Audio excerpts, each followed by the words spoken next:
Buenas noches todos, el Señor les bendiga. Bienvenidos al octavo, la lección 8 de este curso de interpretación del Antiguo Testamento. También damos un saludo y la bienvenida a los que nos acompañan por medio del Internet. Oremos. Padre, infinitas gracias te damos a ti, arquitecto y creador de no solo del mundo físico, sino del gran plan de redención. Gracias por tu palabra, Señor. Gracias por otros hombres teólogos que nos ayudan también a ver, apreciar, creer esta historia bella de salvación que tú has hecho. Ayúdanos a nosotros, oh Dios, no solo comprender, apreciar, sino ser heraldos de Jesucristo y sus glorias. Es en su nombre que oramos. Amén. Quiero dirigir su atención a dos versículos. Primera de Pedro 1. Pueden buscar conmigo, por favor. Primera de Pedro 1.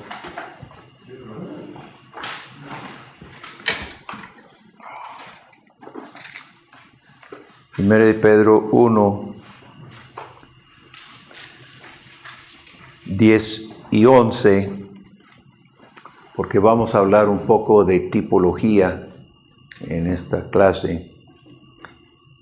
Los profetas que profetizaron de la gracia destinada a vosotros inquirieron 1:10. Primera de Pedro 1:10. Inquirieron y diligentemente indagaron acerca de esta salvación, escudriñando qué persona y qué tiempo indicaba el Espíritu de Cristo que estaba en ellos, el cual anunciaba de antemano los sufrimientos de Cristo y las glorias que vendrían tras ellos. ¿Qué dice Pedro? ¿Quién estaba en los profetas? El Espíritu de Cristo. El Espíritu de Cristo. El Espíritu Santo, en varias ocasiones de la palabra, se le llama el Espíritu de Cristo, ¿verdad? Y si el Espíritu de Cristo estaba presente en el Antiguo Testamento, entonces Pedro está indicando, está señalando a que busquemos a Cristo. Era el Espíritu de Cristo, manifestando los sufrimientos de antemano que vendría. Ahora, en Hebreos, capítulos 8 y 9, busque Hebreos, capítulos 8 y 9. En Hebreos 8, el autor está presentando el nuevo pacto como mejor que el antiguo. Y el nuevo pacto es mejor que el antiguo. ¿Por qué motivo? Si nosotros lo vemos, vamos a verlo espacialmente, pero no despacio, no del espacio, sino espacio. Vamos a verlo geográficamente. Dice en versículo 4, así que si estuviese sobre la tierra ni siquiera sería sacerdote. Está hablando de sacerdocio del Melquisedec, del mejor sumo sacerdote. Habiendo aún sacerdotes que presentan las ofrendas según la ley, los cuales sirven a lo que es figura y sombra de las cosas celestiales, como se le advirtió a Moisés cuando iba a erigir el tabernáculo, diciéndole: mira, haz todas las cosas conforme al modelo que se te ha mostrado en el monte. Entonces, el tabernáculo y todo relacionado con el tabernáculo, ¿verdad? Ahí todo el altar, etc. ¿Qué relación tenía con otras realidades? Según lo que está diciendo aquí el autor. Son figuras de las celestiales. Entonces, ¿cuál es primero? La celestial. Celestial. El tabernáculo o el templo celestial es primero. El modelo. Es el modelo. Esto es sombra. Entonces, cuando dice el Cordero inmolado antes de la fundación del mundo, Cristo está en el comienzo de la historia. Está en el medio y está en el final. Lo que pasa es que en este caso se muestra en figura, en sombra, la salvación. Y luego esto se desaparece para que Jesucristo se muestre realmente en plenitud, en su obra. ¿Cómo está Luis? En su obra final, personal. Muchas veces nosotros no lo vemos así, vemos esto primero y señala hacia aquí, nada más, ¿verdad? Aquí está el tabernáculo y señala a Cristo, así lo vemos. Pero Hebreos, y esto es lo que trabaja Voss y Clowney, nos está orientando, y de Graff también lo tiene muy claro, el mediador estaba presente, prefigurado en las personas del Antiguo Testamento, cabezas de pacto, liberadores, etc. Jesucristo era primero la salvación celestial, es el modelo, el arquetipo para la sombra. Esto es sombra de lo que ya existía en el cielo, y al caminar se termina cuando se presenta Cristo Jesús en la cruz del Calvario, el tabernáculo final, el altar final, el sumo sacerdote final, el Cordero de Dios final, y todo se consuma. Entonces, esto nos orienta a lo que trabaja de Graff, ¿verdad? Señalando de que Dios se autorrevela, ¿verdad? Debemos buscar la autorrevelación de Dios, y el mediador se va a presentar porque Dios nunca salva aparte de Cristo, y la figura de Cristo era presente en el Antiguo Testamento. Ahora bien, se me olvidó al principio mencionar este curso, este libro de Voss que tenemos en CLIV. No tiene tantos artículos netamente sobre la teología bíblica, pero sí varios de los artículos y capítulos se relacionan con lo que hemos estado viendo: reino, carácter del reino, pacto, iglesia, etc.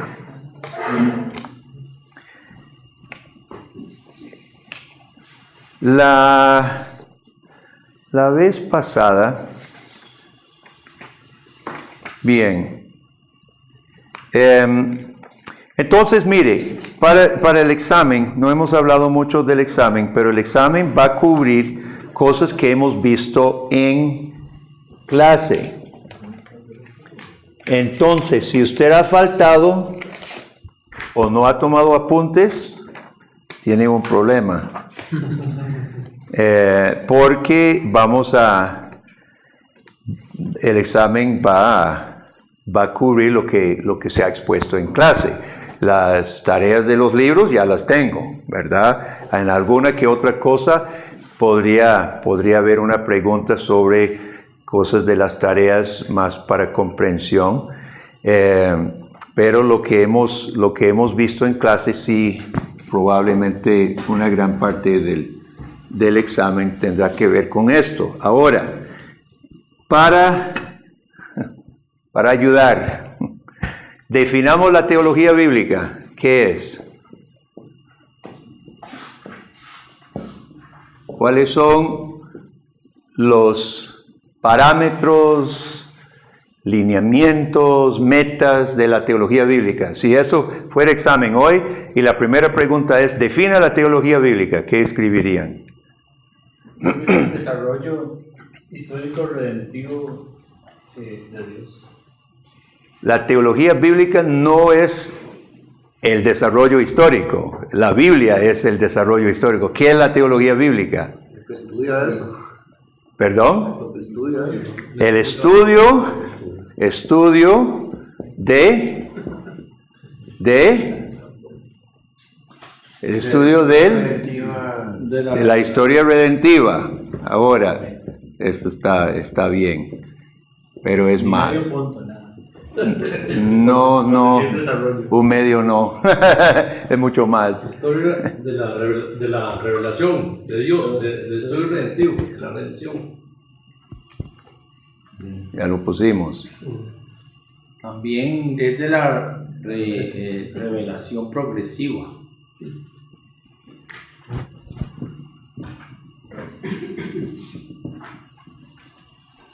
Okay. Tomando en cuenta- ¿Puede ampliar eso? Tomando en cuenta la historia progresiva y orgánica. Ok. Es, por ahí va lo primero.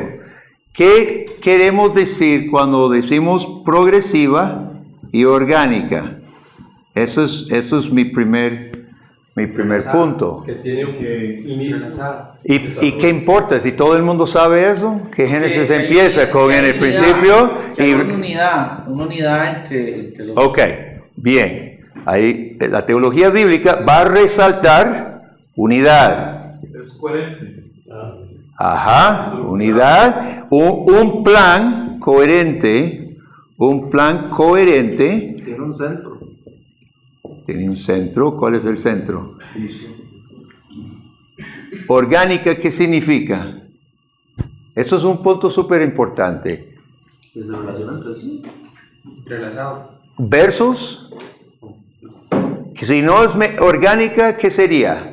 Si no fuera orgánica, ¿qué queremos decir cuando decimos que el plan de salvación de Dios se desarrolla de manera orgánica? ¿Qué sería otra alternativa? Orgánica digo yo que quiere decir, vuelvo a insistir, que tiene un comienzo y se va gestando, ¿verdad? Se va gestando. O sea que es progresiva la revelación. ¿Qué sería una alternativa? Muchas veces podemos definir algo por su opuesto. Que sería estática. Que sería no Claro, lo orgánica. orgánico sería lo estático, Muerto. Una revelación dada, digamos. aislada, estática. ¿Qué es el antinomio? ¿Qué es de orgánica? Antonio. Antónimo. ¿Qué es el antónimo de orgánica? Muerta, pasiva. Mecánico. Mecánico. Mecánico. Sí, Medio punto. Ok, entonces, si es un desarrollo orgánico y no mecánico, ¿qué sería un proceso mecánico? ¿En qué se diferenciaría si fuera algo mecánico? Y sería como un ciclo, algo repetitivo. No habría intervención del ser humano. Hay una necesidad de intervención que lo estaría llevando lo mecánico. ¿Perdón? Hay una necesidad de intervención como de estar empujando lo mecánico. Y que no es coherente necesariamente, simplemente ¡pum! Se inserta una cosa nueva, ¿verdad? Como una máquina, son piezas, sí, que son piezas dispares, pero ¡pum! Se pone uno y otro, ¡pum! Entonces, coherente, orgánico, ¿verdad? No mecánico. Ahora, hay teologías que no aprecian la teología bíblica y casi tratan la salvación de forma mecánica.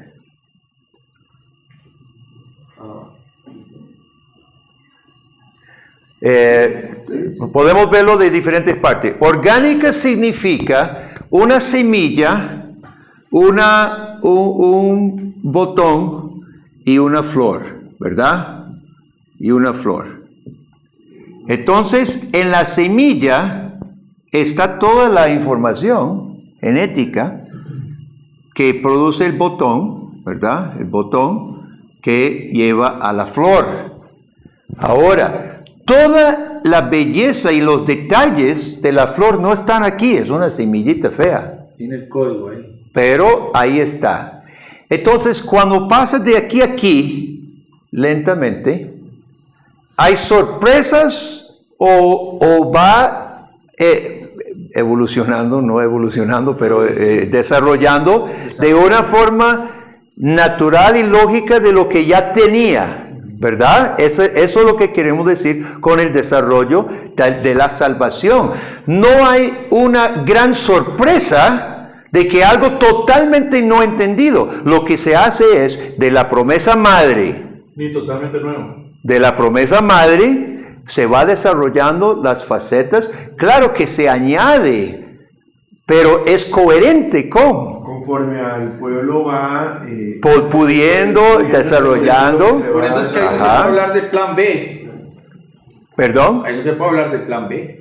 No se puede hablar de plan B. Eso no es importante. Kendall. Pero, o sea, para mí eso es el desarrollo progresivo. Ahora, la relación orgánica es como si es un sistema en el que hay diferentes órganos, pues de alguna forma, tienen un centro y todos ellos se relacionan entre sí y se puede ver cómo funcionan entre ellos. Pero si se desarrolla orgánicamente. Sí, pero Estamos hablando de ampliación. Eso sería un desarrollo progresivo, pero lo orgánico es la relación. Ok, es un desarrollo orgánico y no mecánico.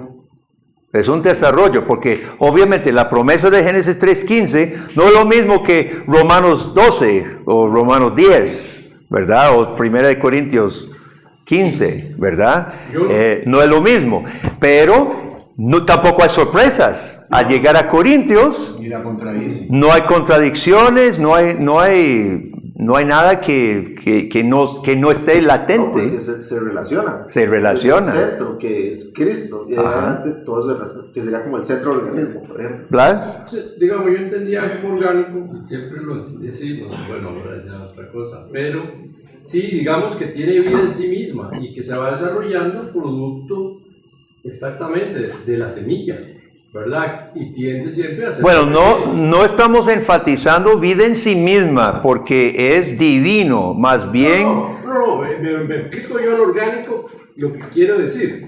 Digamos, la palabra de Dios como semilla Ajá. es la que genera y va creciendo de una forma orgánica. ¿Por qué? Porque es a través de la palabra, ¿verdad? Ok. Y progresivamente porque se va en varios estadios de comprensión. Bueno, lo estamos contrastando con mecánico, ¿ok? Ese es el contraste. Ahora, ¿cuáles sistemas teológicos no apreciarían lo orgánico y podrían interpretar las cosas como mecánicamente, hermano? Dispensacionalismo.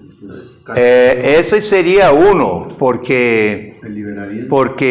corta y son cosas nuevas, ¿verdad? Entonces Dios decide otra cosa y eso sería mecánicamente porque Dios lo dice. Cambia de plan, ¿ok? ¿El liberalismo en qué sentido? Ve, porque quita la autoridad a la Biblia y lo pone en un plano humanista.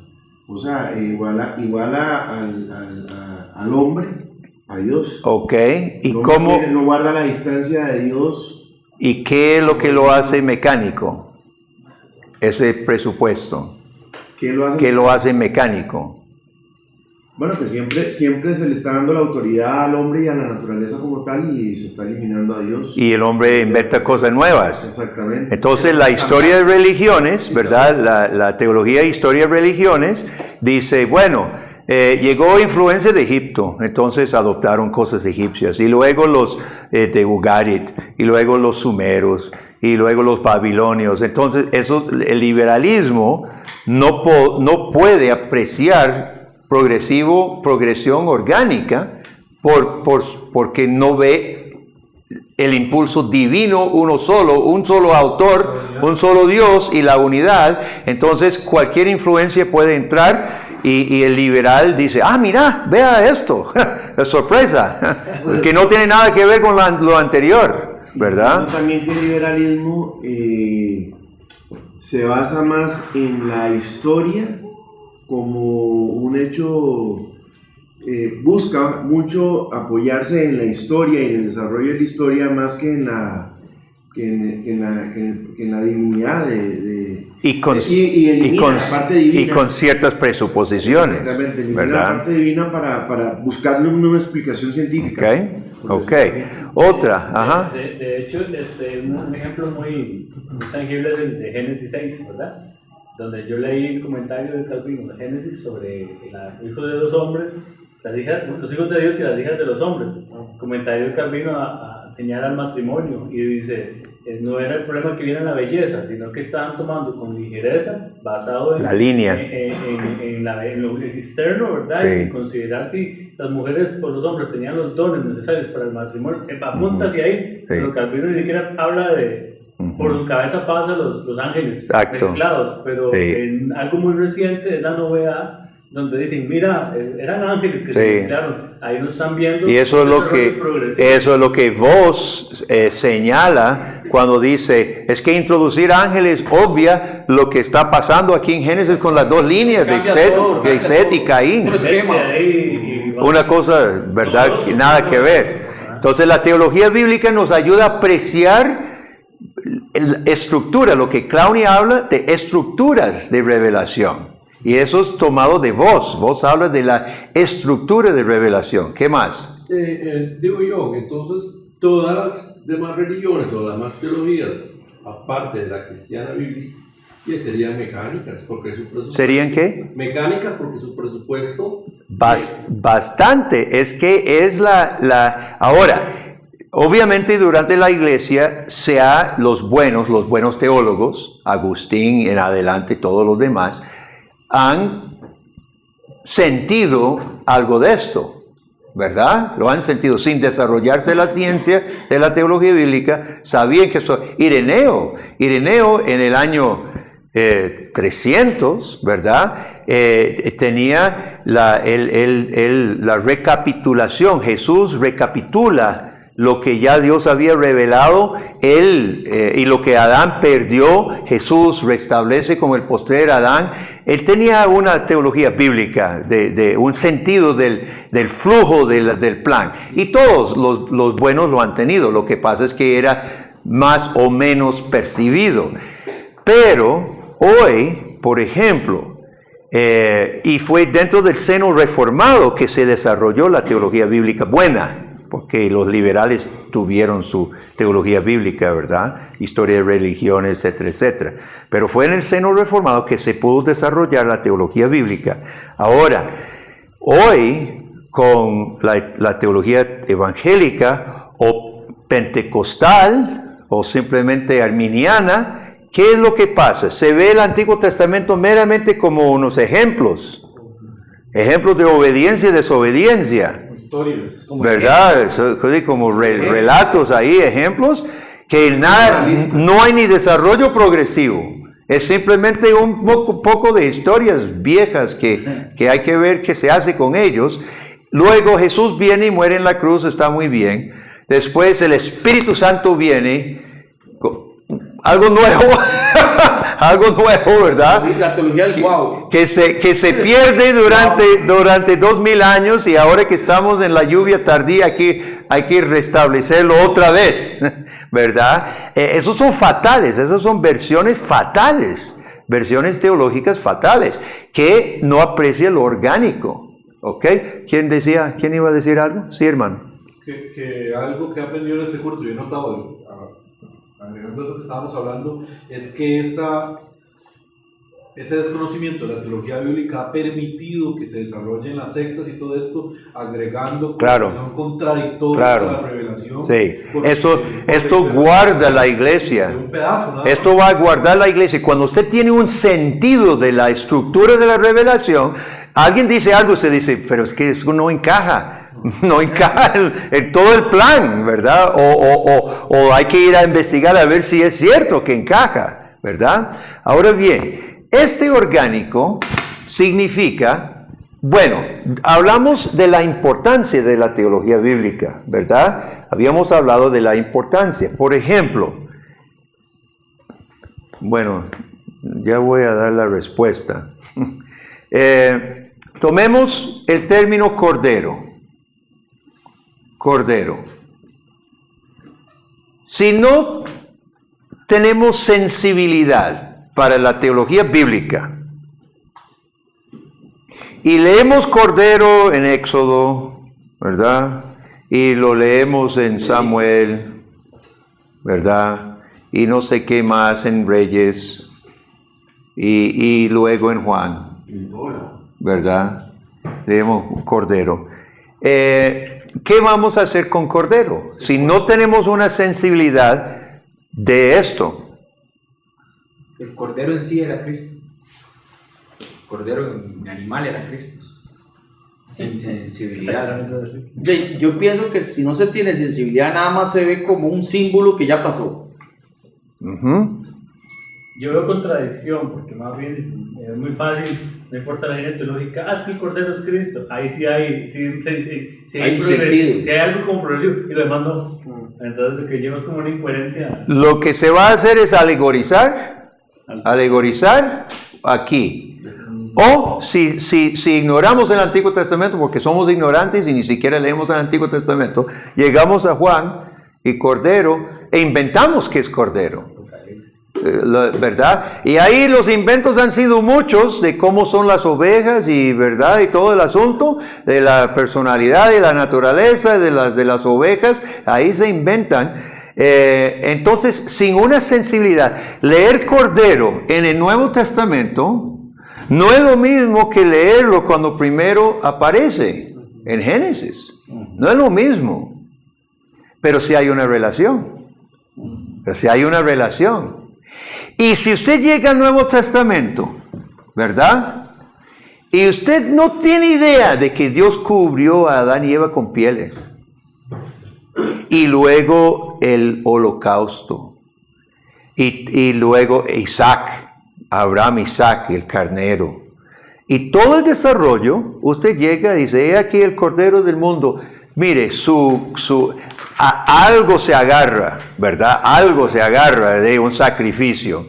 Pero usted va a perder todo el contenido de la semilla que se sembró aquí, el botón que se desarrolla aquí y la flor desarrollada ya al final. Entonces la teología bíblica nos ayuda y tiene que llevarnos, y es el punto del capítulo de Clowney, tiene que llevarnos a la interpretación teológica, ¿verdad? Lo que él llama la interpretación teológica. No podemos quedarnos aquí y un sermón, porque no hemos permitido todavía que en las presentaciones vayamos a Cristo todavía. Ahorita sí, ya lo vamos a desarrollar mejor. Pero primero se explica en su contexto. Primero se explica ¿verdad? Aquí están, si ubica aquí, usted necesita ubicarse desde este desarrollo hasta acá. Eso es la estructura, el contexto histórico. Eso es lo que da sentido al Cordero en ese contexto específico. De ahí, usted sabe que va a continuar y va a culminar, se va a consumar esa revelación, ¿verdad?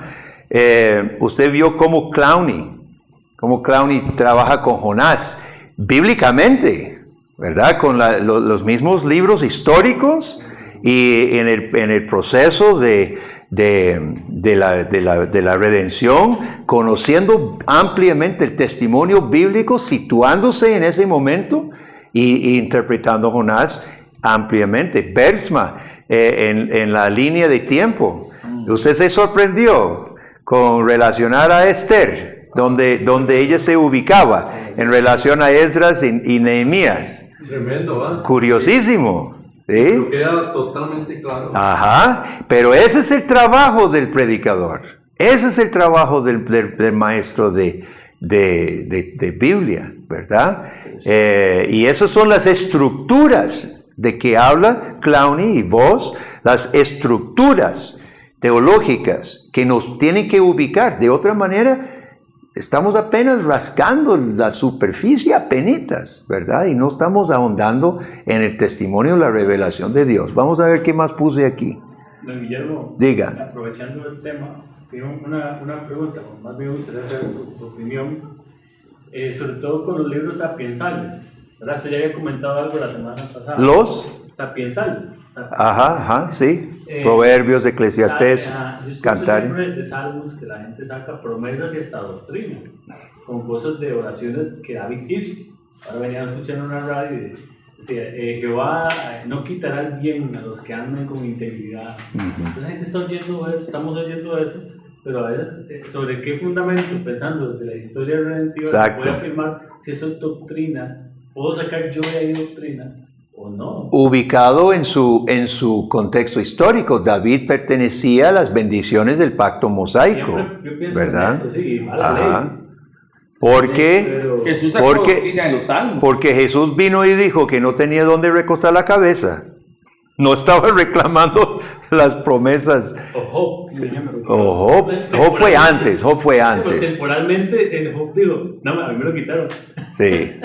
Claro, Job fue del tiempo de Abraham, Sí, sí, más. ¿verdad? Pero si me queda esa duda, digamos, de esos No, libros. también hay que ubicarlos en su contexto histórico, ¿verdad? Y pero es una práctica tan común sacar. Sí, sí. De una vez se aplica. Por eso esto es sumamente importante, enseñar este método en la iglesia.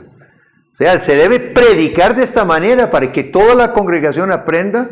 Ahora yo estoy predicando Apocalipsis. Ahorita termino ya casi con Apocalipsis 21, donde se afirma que desciende la nueva Jerusalén y se oye la voz. La morada de Dios será con su pueblo y Él será su Dios y ellos será su pueblo.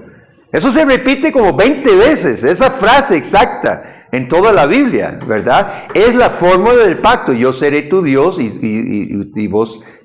vosotros seréis mi pueblo, ¿verdad? Es la esencia del pacto, la presencia de Dios morando con Él y ellos con Dios, ¿verdad? Entonces, si usted está leyendo Apocalipsis sin su concordancia y no busca esa frase, usted no sabe la profundidad de esa promesa y qué significa y por qué se encuentra en Apocalipsis y por qué es en la gloria, ¿verdad? Los nuevos cielos y la nueva tierra. Tiene muy poco significado, pero a la luz de toda la revelación de Dios es profundo. Es más, todo un sermón se podría predicar sobre ese versículo. Es la consumación del pacto, de la promesa del pacto, ¿verdad? Ahora, dice Gerhardus Voss que una de las razones que Dios reveló su salvación progresivamente, o más bien hago la pregunta, ¿por qué? Porque la teología bíblica nos va a ayudar también. ¿Por qué Dios reveló su plan de salvación durante 2000 años? Porque tenía que ir preparando al pueblo. ¿Por qué? Para que lo pudiera asimilar. Porque no pudo haber mandado a Cristo de una vez. Y una vez de golpe. Porque el pueblo no estaría preparado. Para... Nada, Igual no ¿verdad? estaba preparado. ¿Aldi? No, es que Sí, la igual. gente no podría eso, por el asunto del pecado, la gente necesitaba aprender y entender. Claro. Entonces, vamos a poner aquí, voy a borrar. Vamos a decir algunas razones por este desarrollo. Uy, esto se movió, Dani. Ahí está bien. Esta pata está muy peligroso. Ahí se ve todavía. Lo progresivo,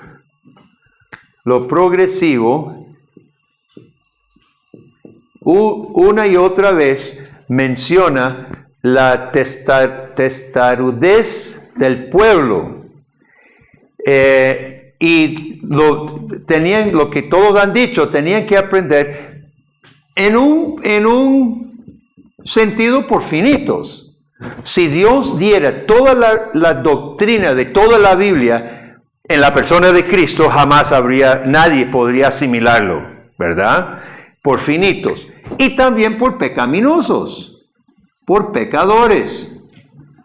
Así que son dos motivos que Dios reveló paulatinamente durante un largo periodo. Pero hay razones más importantes todavía. Cuando hablamos del plan de redención, decimos que Dios, todos ustedes lo han notado, que Dios ha obrado en la historia progresivamente. Esto es sumamente importante, hermano. Dios ha hecho actos históricos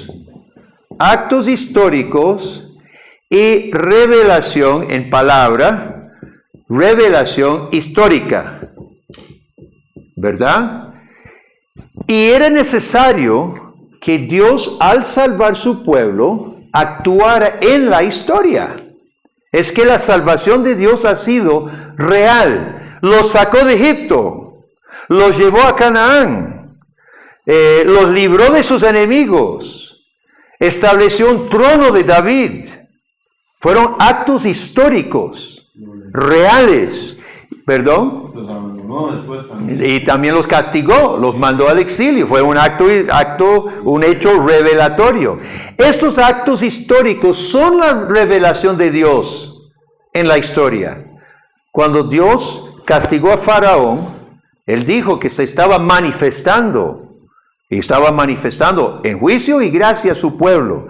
Entonces, estas dos cosas son revelatorias, ¿verdad? Son revelatorias. De modo que Dios no pudo, por decirlo así, no pudo haber hecho toda la revelación solo en la persona de Jesús. Si su salvación viene desde el principio. Y como Dios es el Dios de la historia, es el Dios de este mundo, el Dios que ejecuta su salvación de un pueblo, y esos actos históricos son revelación, no puede haber otro. Es que no puede ser de otra manera. La revelación de Dios es histórica y es progresiva porque la historia progresa. Entonces, la teología bíblica reconoce, ¿verdad? Sobre todo, que Dios ha actuado en la historia desde el principio. Sus actos son revelatorios, y después Dios mismo interpreta a través de inspirar las Escrituras. Él interpreta sus actos, ¿verdad?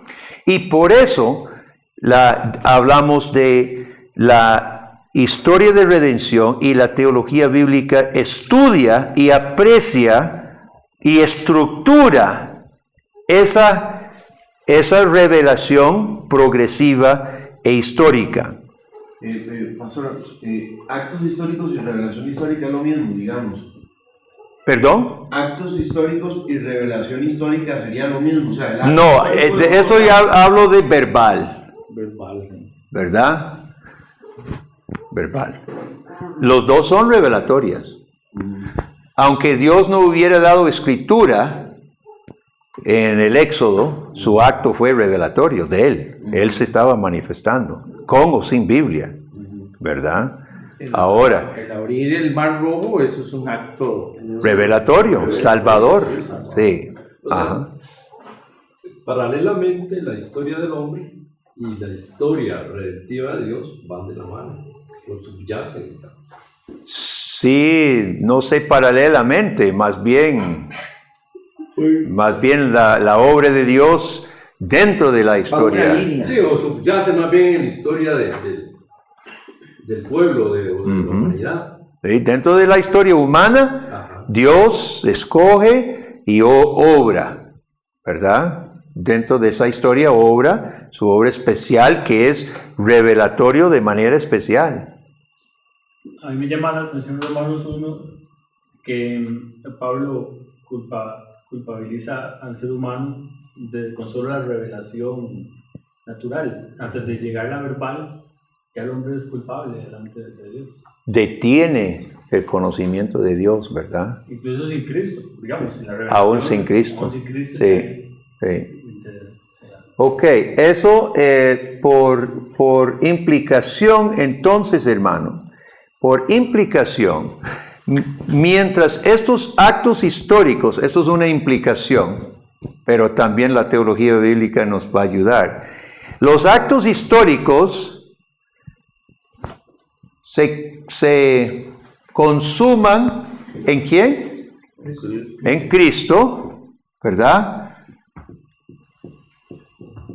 Cristo es el acto histórico por excelencia, ¿verdad? La cruz y resurrección y ascensión de Cristo es el acto Histórico revelatorio. salvador por excelencia. Jesús cumple y finaliza los actos históricos.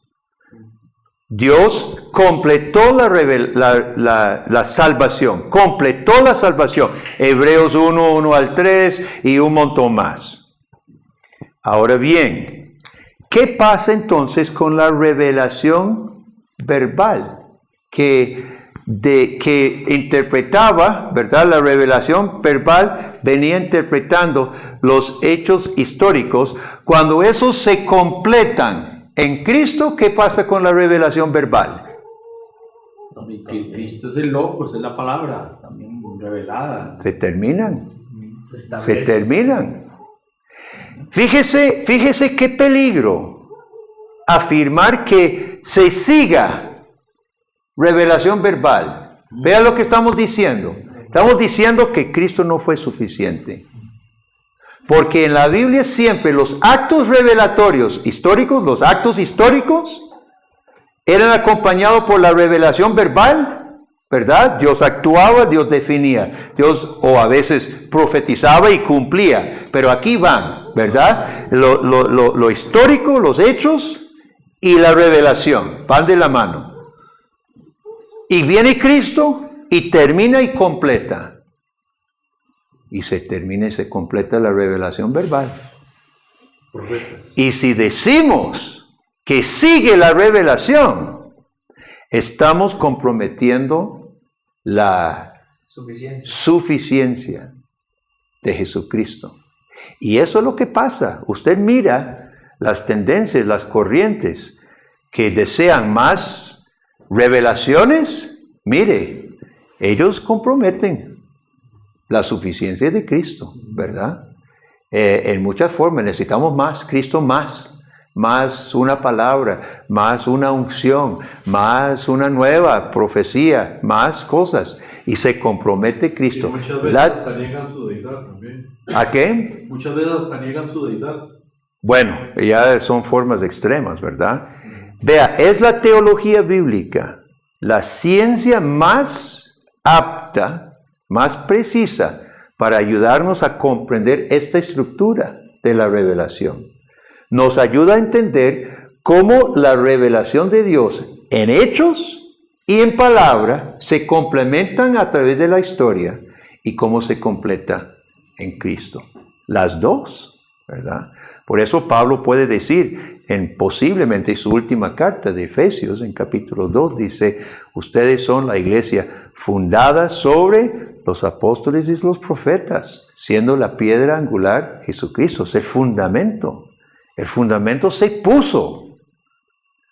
Él es apóstol, poniendo el fundamento. El apóstol muere. Pablo decía que él era el último, como abortivo, que no merecía ser apóstol, pero por la gracia de Dios era lo que era. Y se termina el fundamento, profetas, apóstoles, Cristo, y se completó los actos en Cristo con su ascensión y se completa la revelación verbal. Ahora, sabemos que, bueno, esto es cierto, ¿verdad? Que llegó Cristo a cumplir esto, pero no ha llegado al reino. No ha llegado. Por eso, podríamos esperar más revelación en la segunda venida, pero de ahí para qué. ya estaremos en la presencia misma de Dios. Y otra cosa que estaba pensando es que en los actos históricos hay juicio y gracia, ¿verdad? Ajá. Entonces ahora Cristo trae gracia, pero cuando venga en la segunda venida va a traer juicio. ¿Se puede ver de esa forma? ¿O es que también trajo juicio en su primera venida? Bueno, no tanto, ¿verdad? Hay que ver la escatología, ahí vos nos va a ayudar, ¿verdad? Y ese fue el problema de Juan el Bautista, dice, pero ¿usted trae el juicio final o no? Y Jesús sana a un montón de gente y todo, dice, vaya, dígale, y bendito el que no se avergüence de mí. Usan, yo no sé de quién es esta ilustración. Aquí está en el Antiguo Testamento, ¿verdad? Y el mismo Juan el Bautista. Y ven, ¿verdad? Ve una montaña, ¿verdad? Juicio, bueno, gracia y juicio. Ellos esperaban que fuera uno solo, porque él no ve que son dos picos. Lo que pasa es que ya van 2000 años, ¿verdad? Entonces, de la Biblia de... está este dibujo en una Biblia. Sí, ahí está. Ajá, ok. Entonces, esto se introduce con la venida de Cristo, lo que algunos teólogos llaman el ya y todavía no. Ya, pero ya viene el reino está establecido, pero todavía no está consumado.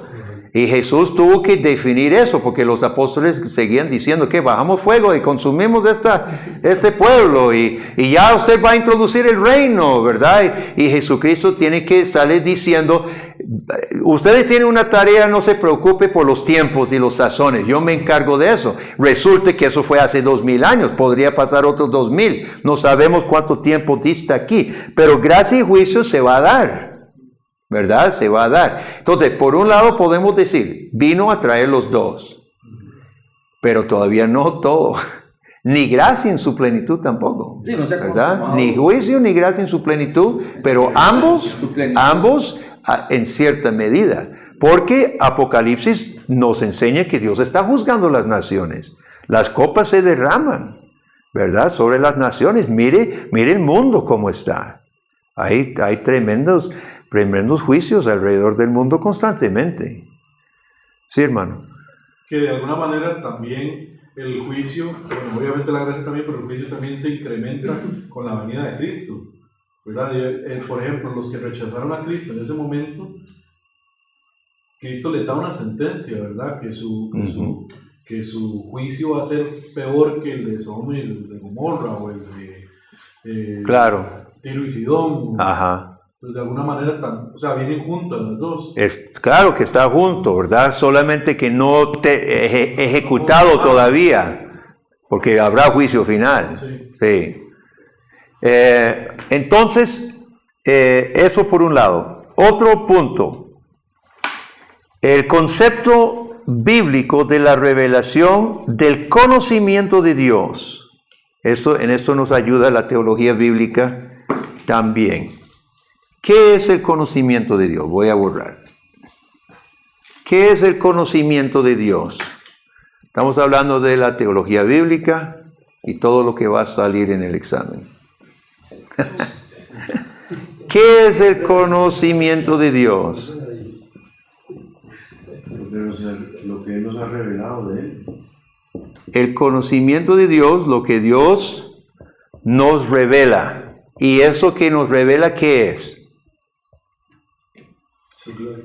Estamos pensando en allá el Antiguo Testamento, ¿verdad? 2000 años Abraham antes de Cristo y tanto tiempo después Jesús y la tumba vacía y otros 2000 años, aquí estamos 2000 años, 2020 ya casi.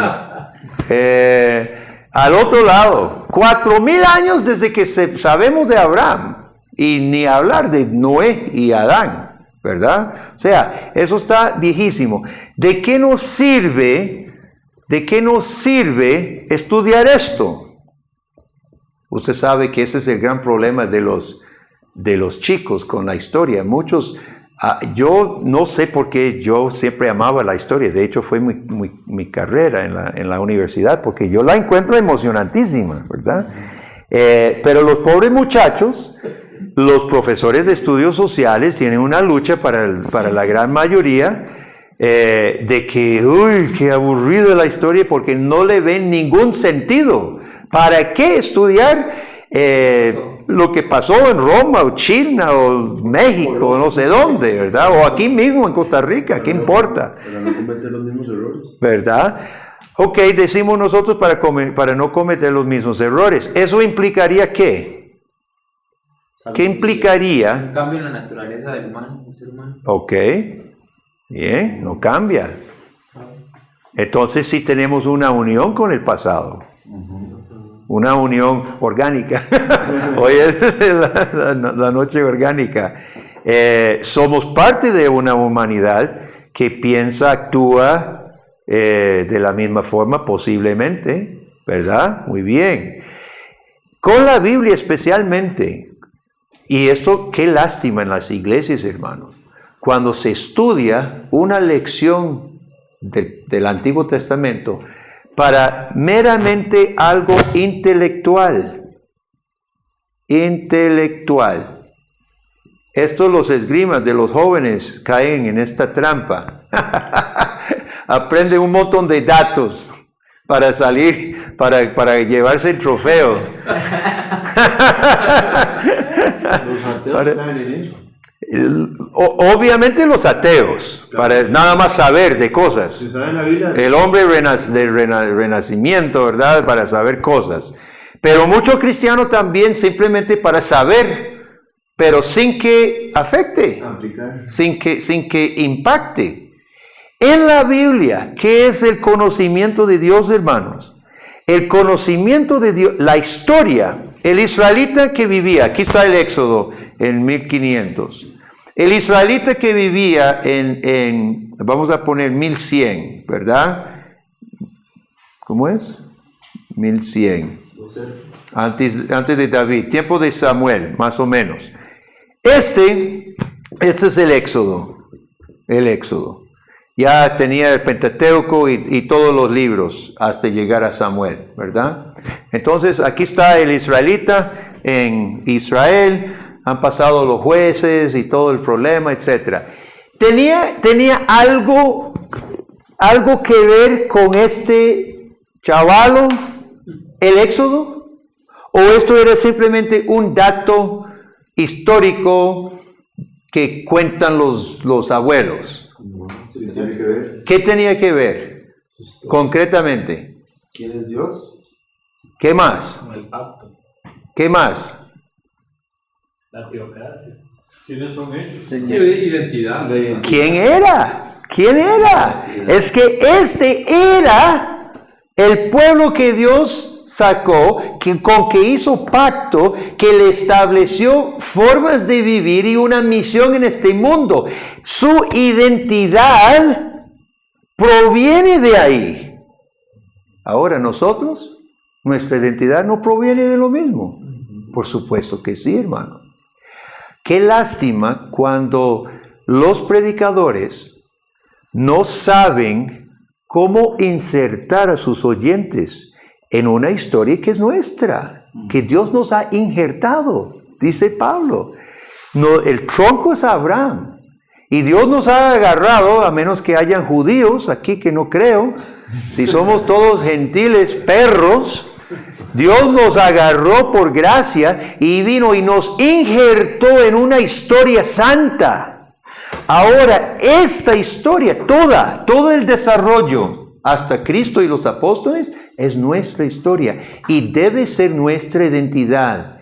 Por eso tanto cristiano hoy, superficial, ignorante de la palabra de Dios, está desubicado.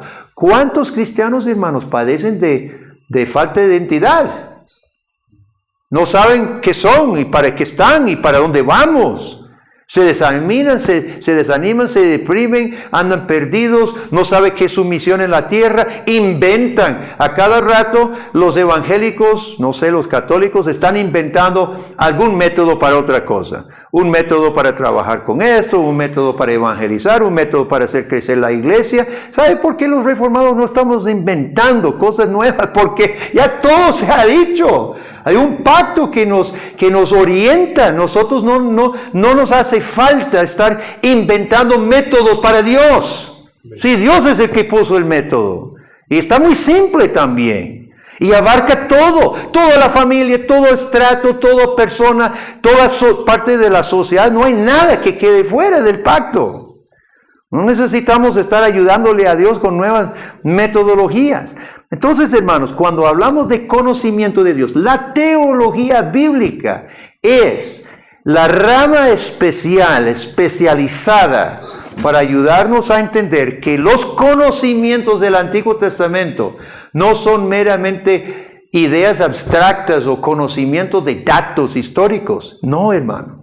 Nos lleva a una realidad histórica que es nuestra, a nuestro Dios, a nuestro pueblo, etcétera, etcétera. Muy importante el concepto de conocer la verdad en el Nuevo Testamento. Conoceréis la verdad y la verdad os hará libres, porque la verdad no es simplemente un conocimiento abstracto de cosas. La verdad penetra, la verdad transforma. Una vivencia. La verdad se vive, ¿verdad? Porque esto soy yo, porque Dios me ha injertado en esa. Entonces, hermanos, necesitamos saber apreciar que volviendo al punto, la otra página, para arriba, los actos históricos y las revelaciones verbales, ¿verdad? Todo ello presenta un Dios real que hizo pacto con nosotros,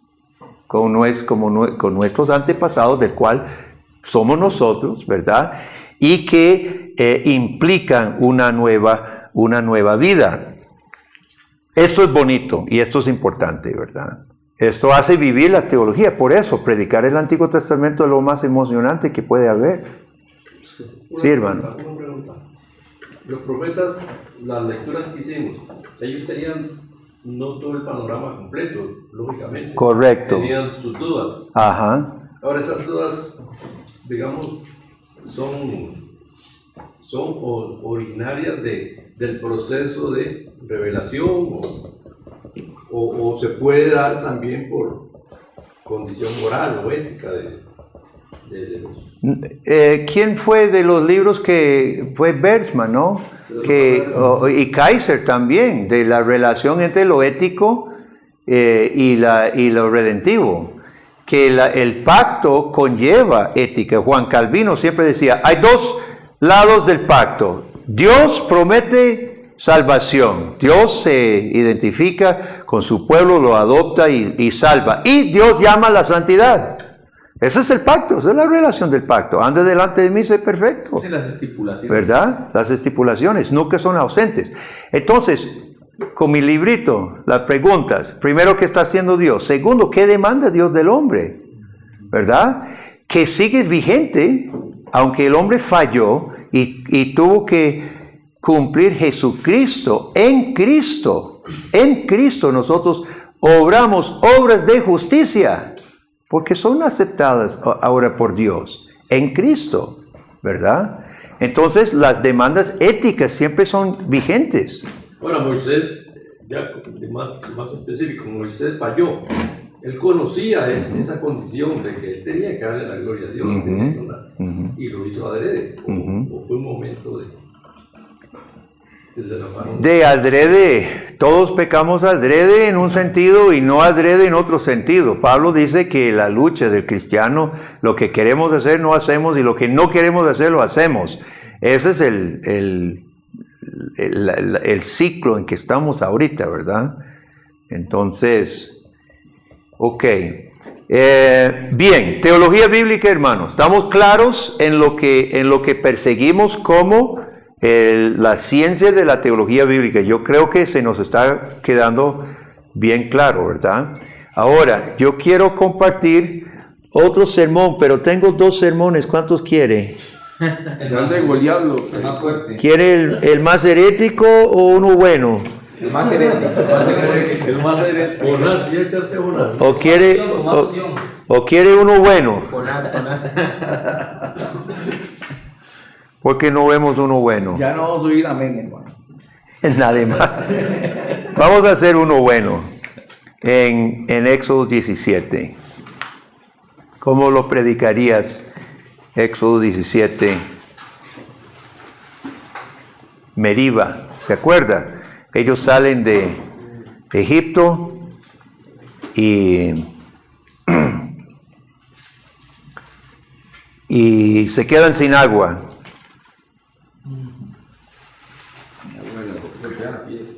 Meriba, Éxodo 17 dice así: toda la congregación de los hijos de Israel partió del desierto de Sin por sus jornadas, conforme al mandamiento de Jehová, y acamparon en Refidim, y no había agua para que el pueblo bebiese.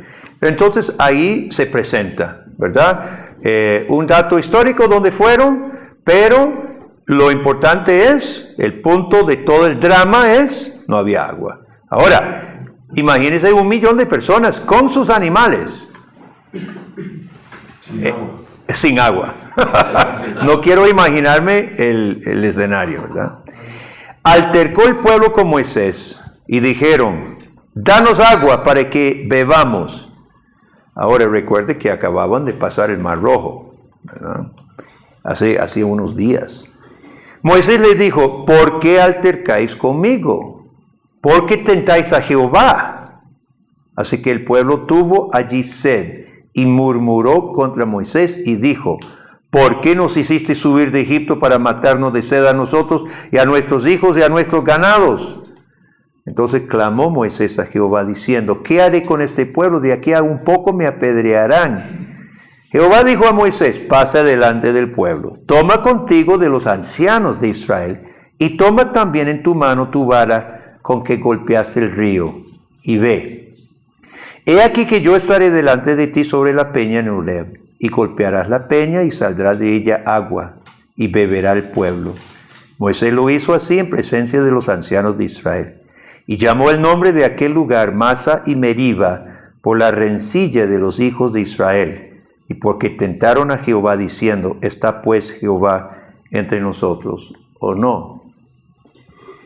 Recuerde que en el Nuevo Testamento, hermanos, hay varios indicadores de que las provisiones físicas, pan, agua, tenían sentido espiritual. En Juan 6:32, Jesús dice, de cierto os digo, no os dio Moisés el pan del cielo, mas mi Padre os da el verdadero pan del cielo, hablando de sí mismo.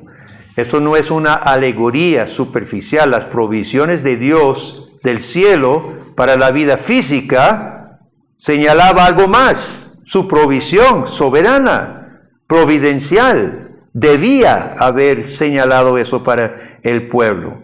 Y al salir de Egipto, los israelitas necesitaban más que comida física. Ellos necesitaban más que sustento físico. Las provisiones milagrosas de Dios en el desierto tenían como propósito enseñarles que dependieran de Dios completamente, cuerpo y alma. Señalaba más allá.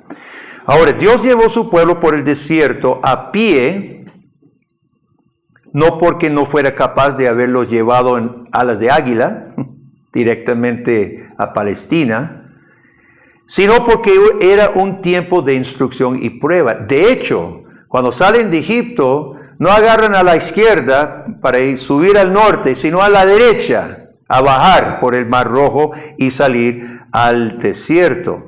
Este tiempo de instrucción tenía como meta ayudarle a mirar hacia arriba, hacia Dios, y no hacia abajo, a su desierto, nada más.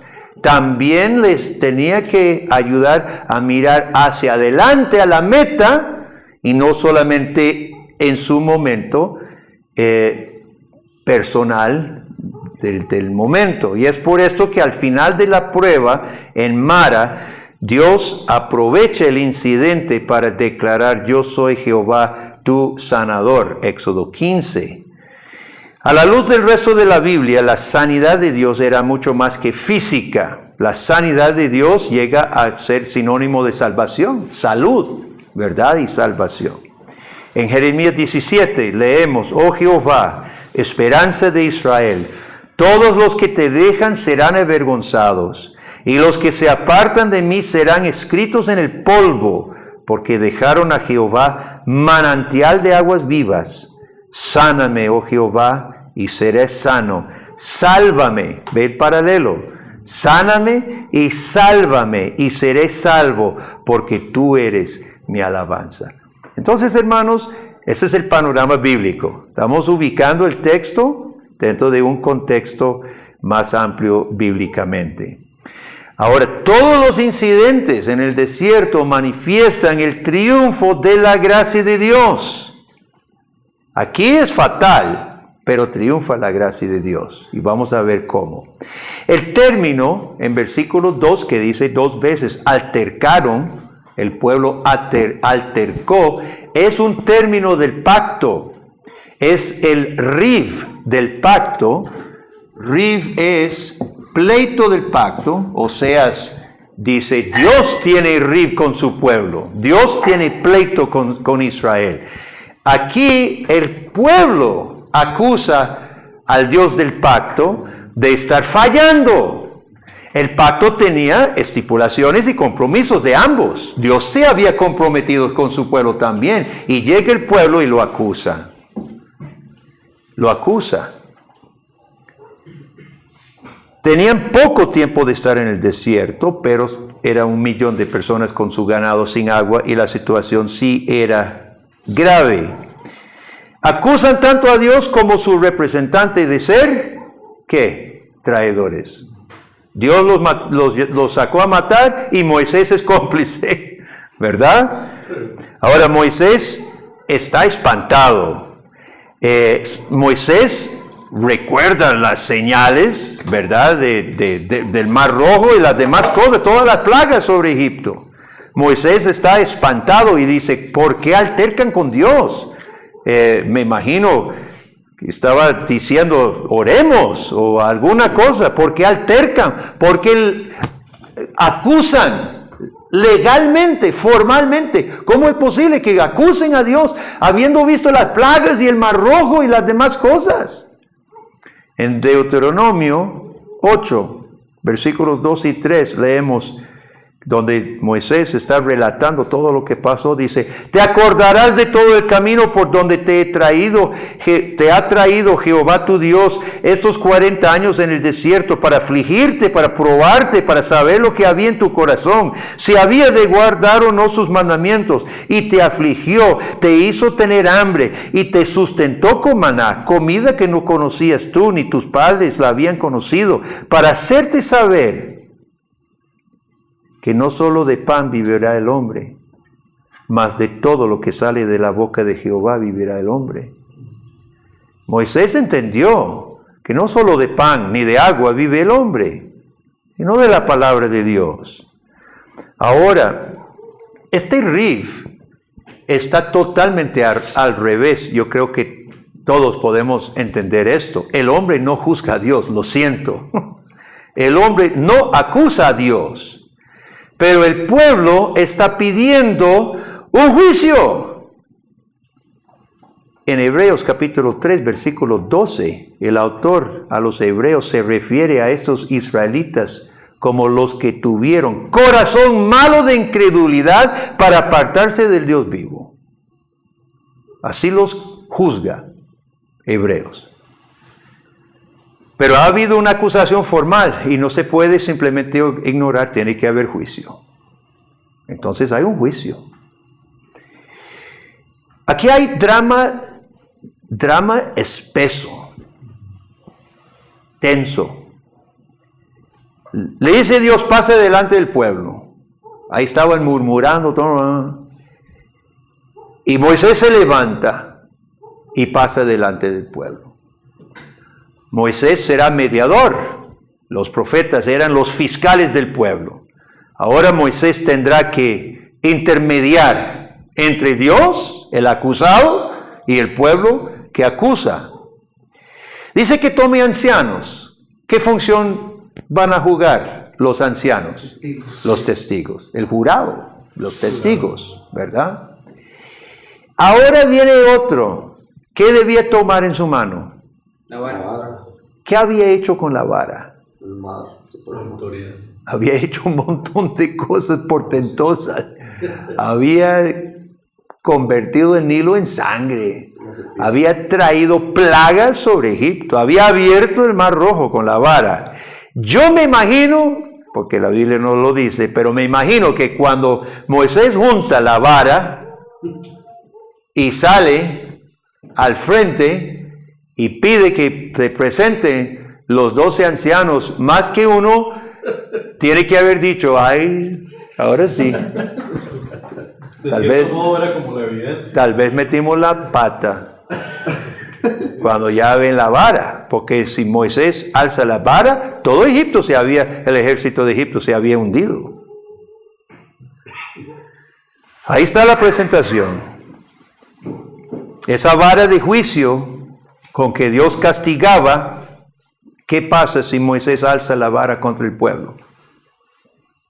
Isaías 30, versículos 30 al 32 dice así: Jehová hará oír su potente voz y hará ver el descenso de su brazo con furor de rostro y llama de fuego consumidor, con torbellino, tempestad y piedra de granizo, porque Asiria, que hirió con vara, con la voz de Jehová será quebrantada. Y cada golpe de la vara justiciera que asiente Jehová sobre él, será con panderos y arpas. Y en batalla tumultuosa peleará contra ellos. La vara de Dios reaparece muchas veces en la Biblia, hermano. Y es vara de juicio.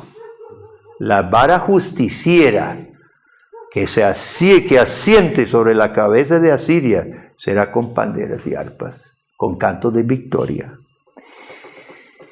Pues, qué fácilmente el hombre acusa a Dios. Hermanos, este pasaje y los pasajes como este hablando de lo que acabamos de hablar, de insertarnos en la historia, esto no es ni la primera ni la última vez que los hombres hacemos eso. De hecho, se oye comúnmente al pueblo de Dios hablando, quizás no utilizan las palabras, Dios tiene la culpa, pero lo que dicen, lo que insinúan, los porqués, cuestionan a Dios y hasta lo culpan de lo que les están pasando.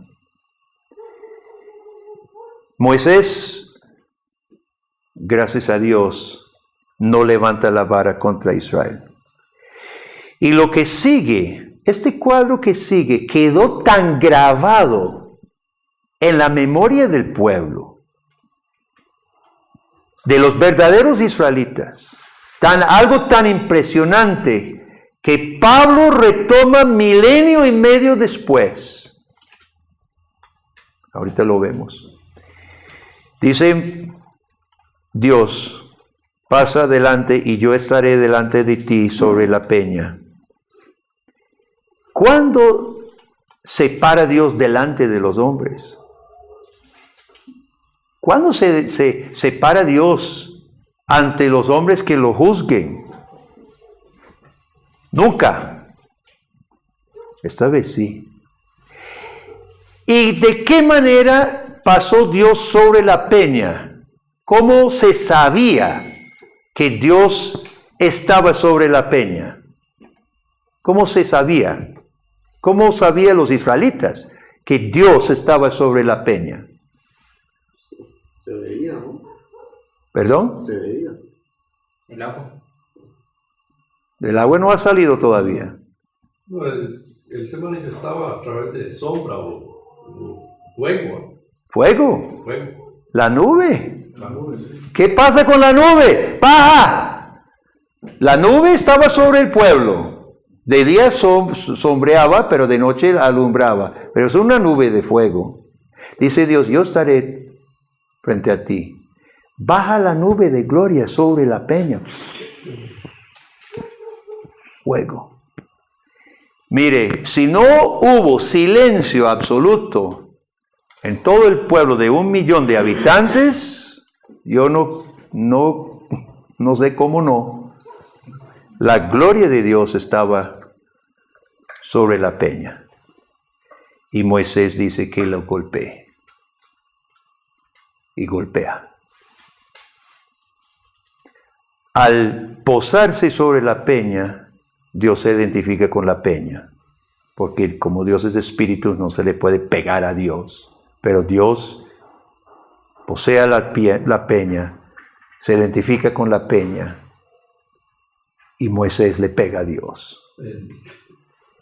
En Deuteronomio 32, Moisés después les recuerda, Dios es la roca cuya obra es perfecta. Todos sus caminos son rectos. Dios de verdad, sin ninguna iniquidad en él. Él es justo y recto. Y así entendió el salmista también, que se refiere en Salmo 78 y Salmo 95. Él es nuestra roca. ¿Qué es lo que está pasando aquí, hermano? Dios toma el lugar del acusado. Y Dios recibe el golpe del culpable. ¿Era Dios culpable? Por supuesto que no. El pueblo era el culpable de mucho. Pero Dios recibe el castigo que el pueblo merece. La ley debe ser satisfecha. El pecado debe expiarse. Hubo culpa. Debe haber pago. Pero si el pueblo podía vivir, si el pueblo se podía salvar, si el pueblo se podía perdonar, Dios debía recibir el castigo. Ciertamente llevó Él nuestras enfermedades y sufrió nuestros dolores, y nosotros le tuvimos por azotado, por herido de Dios y abatido. Mas Él herido fue por nuestras rebeliones, molido por nuestros pecados. El castigo de nuestra paz fue sobre Él, y por su llaga fuimos nosotros curados. La roca representaba lo que haría Jesucristo después. Y Pablo entendió que fue sobre Jesucristo que la vara de juicio cayó. Dios en Cristo no detuvo el golpe, no escatimó a su propio Hijo, sino que lo dio por todos nosotros. Y Pablo dice que el pueblo de Dios bebió de la roca, pero una roca que era más que una peña, la roca espiritual, porque bebieron vida espiritual. La roca fue Cristo.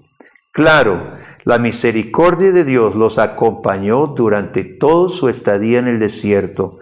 El perdón de Dios estaba sobre ellos. De otra forma los habría aniquilado. Pablo veía en este relato, igual que otros relatos, la esencia de la salvación. El perdón gratuito de Dios al llevar Él el castigo por nuestras rebeliones. Toda la vida, tanto la vida física como nuestra vida espiritual, se encuentra en el Dios Trino, en su obra salvadora por su pueblo. Juan entendió la misma verdad. Nos dice que salió sangre con agua cuando fue crucificado, porque Juan hace esa anotación, representando el Espíritu Santo.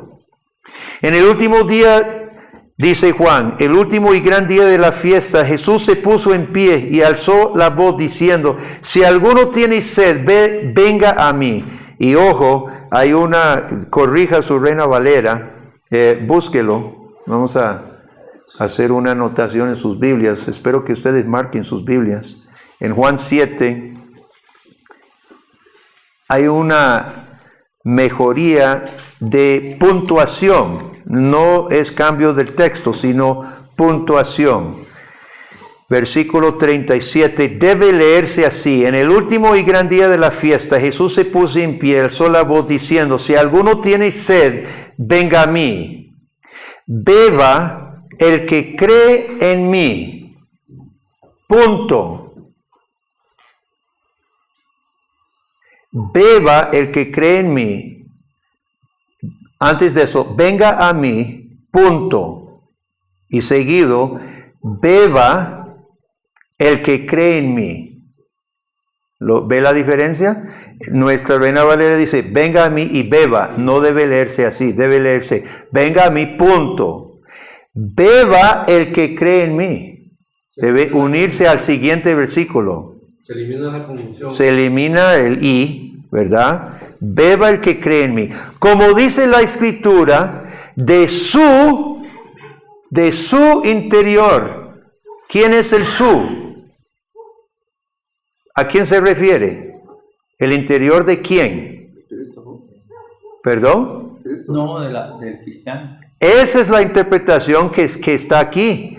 Pero si cambiamos la puntuación, vea si cambiamos la puntuación. Venga a mí, dice Jesús, punto.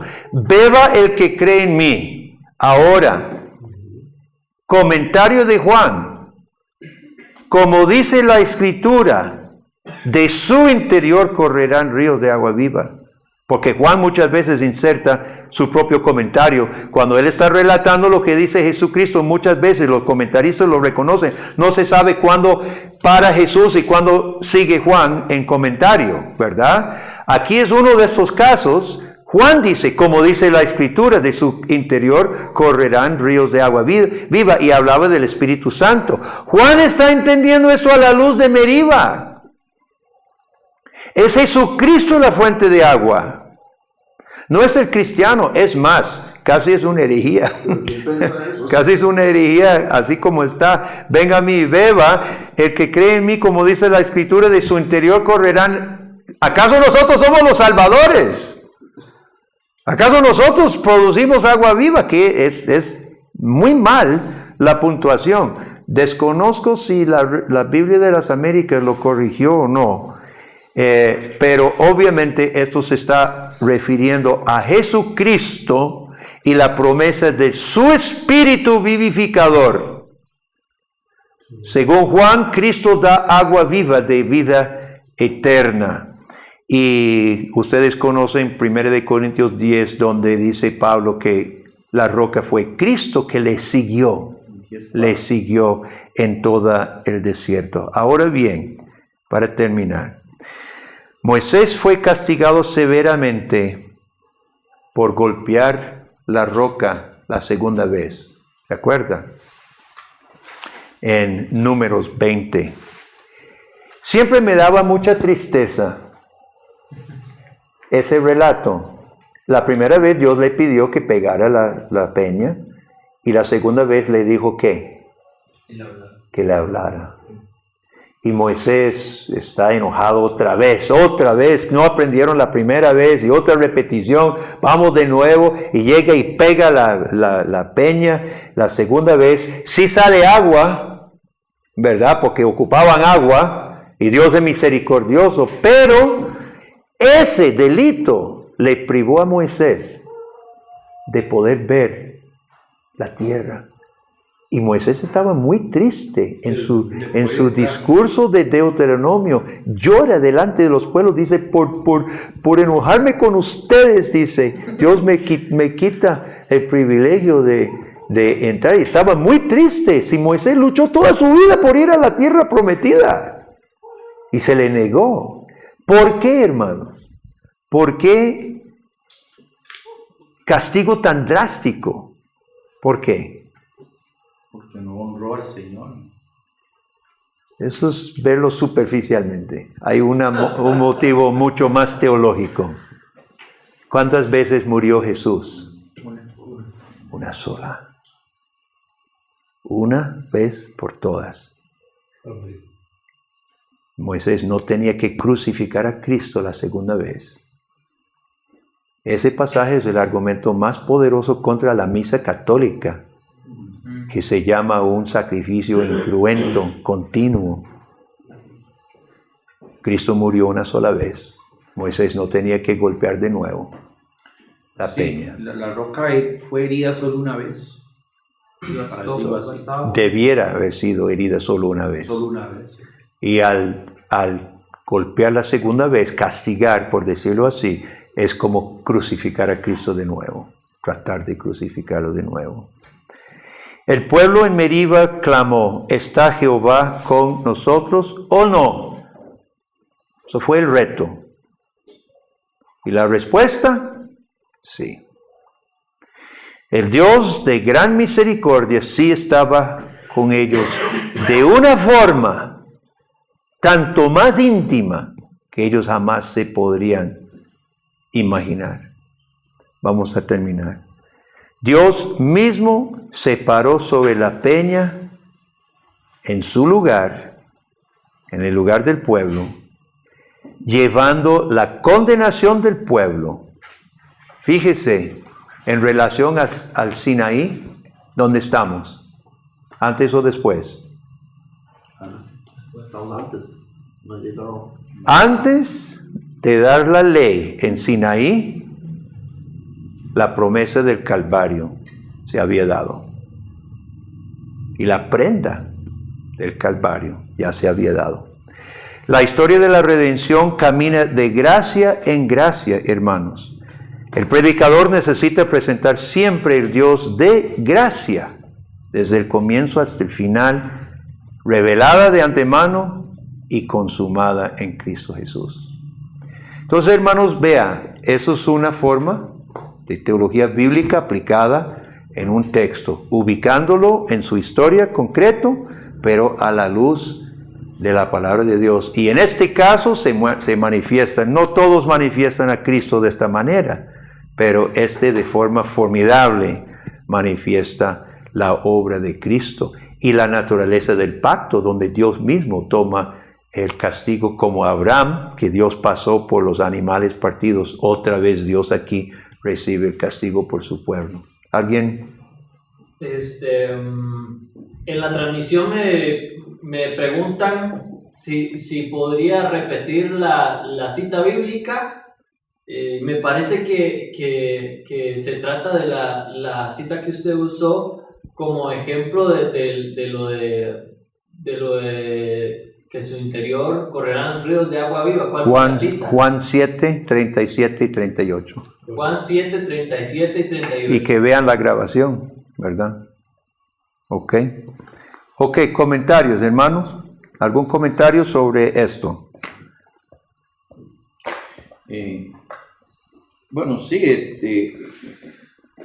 en Números 20:12 dice: y Jehová dijo a Moisés y a Aarón: por cuanto no creísteis en mí para santificarme delante de los hijos de Israel, por tanto no meteréis esta congregación en la tierra que les he dado.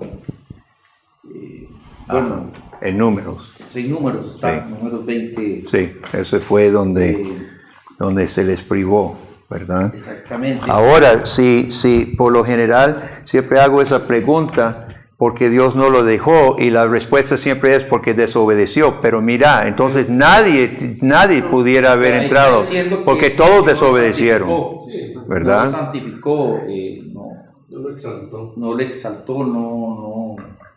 no respetó, ¿verdad? Correcto. Sí. Ok, veamos, sí, Kendall. Entonces, es que ayer estaba escuchando a los bautistas y quería ver qué usted pensaba. Estaban hablando sobre este tema de la teología bíblica y encontrar a Cristo como el centro. Y dijeron que Dios son tres personas, no solo es Cristo. Y que tal vez ese énfasis que se le hace a Cristo, como buscar a Cristo, es porque esto se va a hacer por mucho tiempo. Y que de cierta forma tal vez se podría ignorar a las otras dos personas por estar enfocándose tanto en la persona de Cristo en toda la Biblia. Que tan cierto podría ser eso. Que se ignora a Cristo. Que se ignora a la persona, que se ignoran las dos personas de Padre y Espíritu Santo por estar buscando. ¿En el Nuevo? ¿O en el Antiguo? Ajá. No, sí, es Dios trino, ¿verdad? Obviamente. Entonces, me imagino que se puede ir a extremos para todo, ¿verdad? Pero Dios es el que camina. El Espíritu de Cristo, dice Pedro, estaba en ellos. Entonces, el Espíritu Santo es el operador, ¿verdad? Es que, don Guillermo, es lo que usted siempre ha dicho, digamos, que la religión cristiana o la Biblia misma se entiende solo como un mediador. De hecho, es la única religión que habla de un mediador. Pues, si sacamos del cuadro la parte del mediador, no tenemos nada. Moralismo. Don Guillermo, siempre me he hecho esta inquietud, digamos, en este pacto, ¿verdad?, con Israel. Bueno, todas las proezas y el trato de misericordia que Dios tiene con ese pueblo en específico que saca de Egipto. Sin embargo, solo entran dos a la tierra prometida. Me llama la atención esa relación formal que Dios tiene con un pueblo duro y circunciso de corazón, pero preserva al remanente. En este caso fueron dos de esa generación. Siempre es así. Y tal vez a la luz del nuevo pacto, cómo Dios establece esa relación con la iglesia.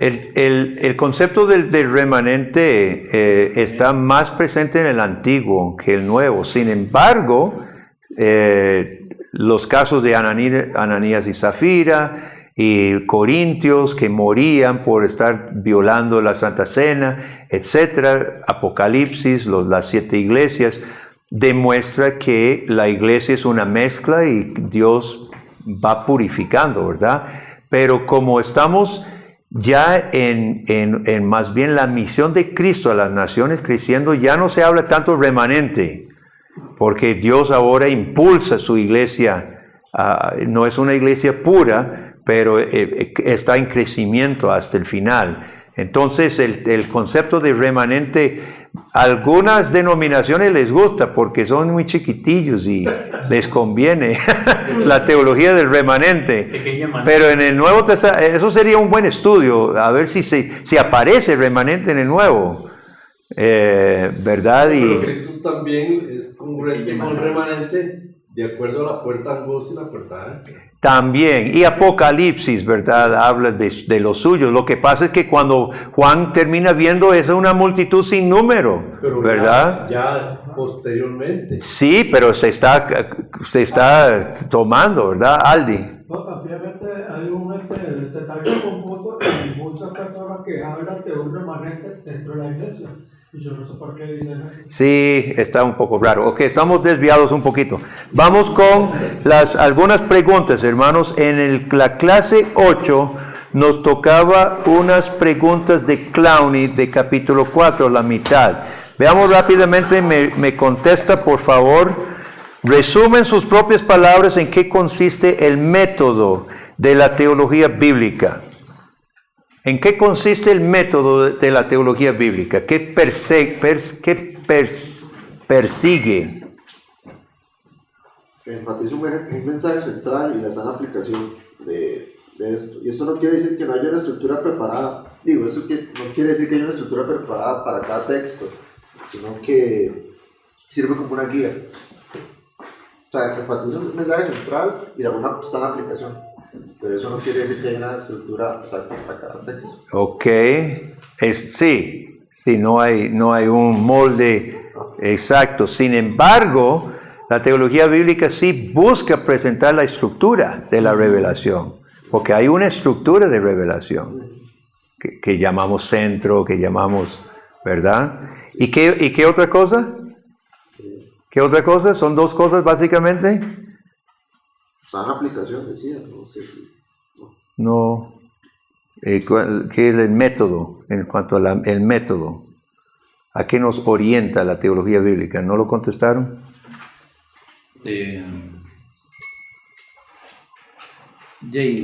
Siento que es como nos orienta a una carta para declarar la autoridad que tiene la Biblia, la urgencia. Bueno, no voy a dar la respuesta entonces. Vamos con la número 2.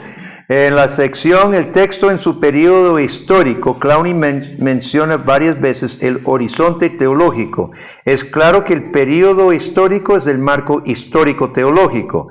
Lea la sección entera. Clowney usa el caso de Jonás como ejemplo de lo que quiere decir. Apunte los elementos claves en la historia de Jonás que forman parte del horizonte teológico. ¿Cuáles eran puntos claves?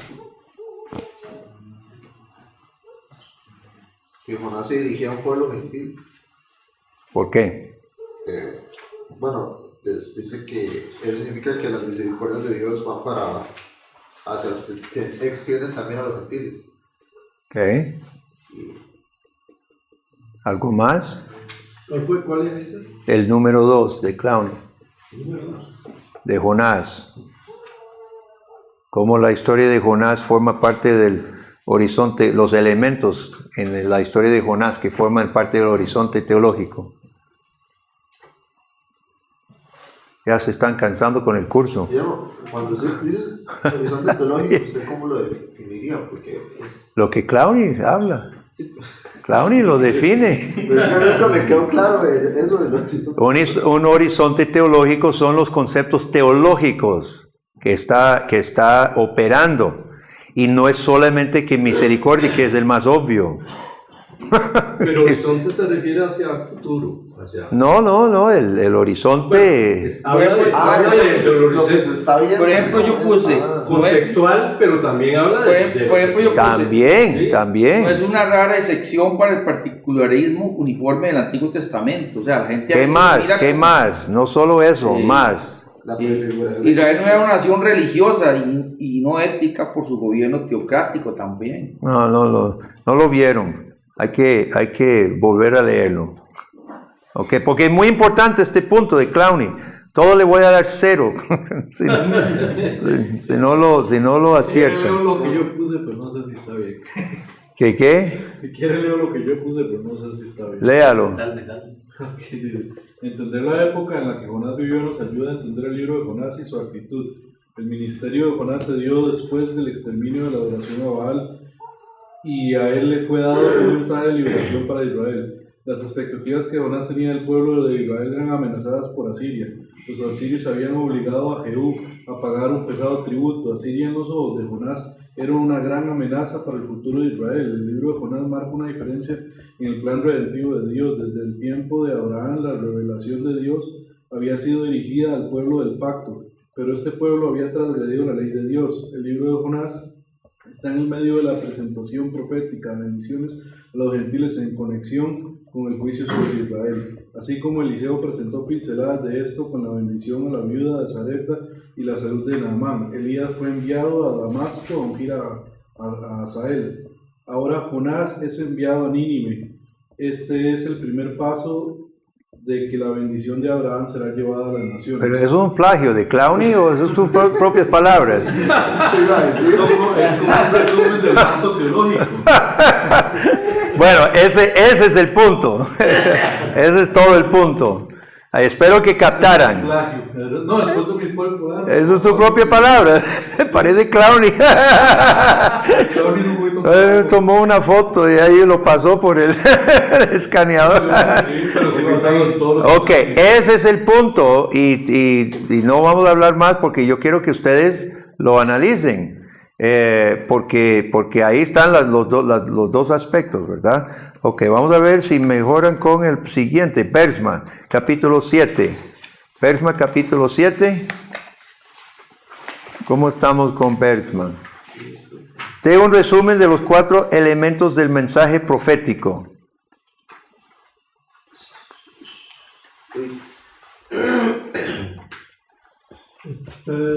Bueno, a ver si lo oyen ustedes. Lo que yo he visto aquí que dice el mensaje profético viene así. Primero que quién es Dios. Presenta a Dios como el único, hay un solo Dios y se niegan a los demás dioses. Después, ¿quién es Israel?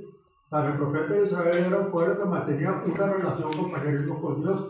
No tiene que ver con la fe política o étnica definida. La convicción de Israel era la convicción de la relación de Dios con Dios.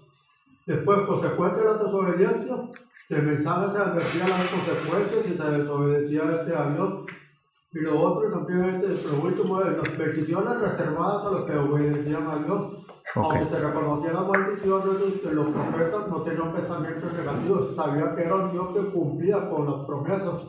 Y entonces que escogía a Israel para ser bendecida y bendecir a las naciones. 100 puntos. Muy bien. Excelente. ¿Cuál es la importancia de manejar las fechas históricas cuando se interpreta la Biblia? ¿Vio qué importante? Eso está en la página 146 por ahí.